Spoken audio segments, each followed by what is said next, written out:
Bonne soirée.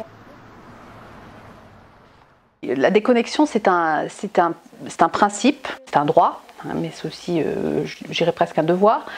Chaque salarié, en fait, doit pouvoir, quand il rentre chez lui, se déconnecter de son travail sans avoir à laisser allumer son portable ou à regarder ses mails. Chez nous, par exemple, le mail principal, qui est info@acritech.fr, il est géré par toutes les équipes. Quand elles partent, en fait, le soir, elles renvoient leur adresse mail sur le mail principal, qui permet aux autres collaboratrices, en fait, de se connecter et de gérer les demandes.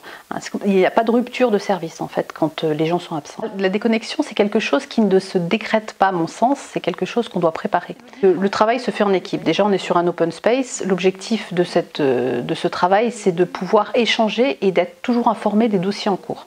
Donc, on a des lieux pour s'isoler, hein, parce qu'on ne peut pas être connecté en permanence au système. Mais en tout cas, ce qui est important, c'est de rester dans la fluidité.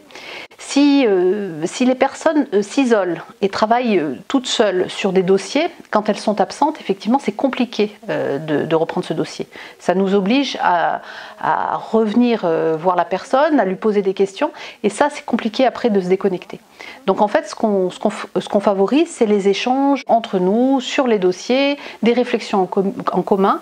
Nous, en tant que dirigeants, on essaye d'insuffler notre vision de l'entreprise pour que les gens comprennent le sens et puissent prendre des décisions même quand on n'est pas là. Parce que le droit à la déconnexion, c'est pas uniquement les salariés, c'est aussi les dirigeants.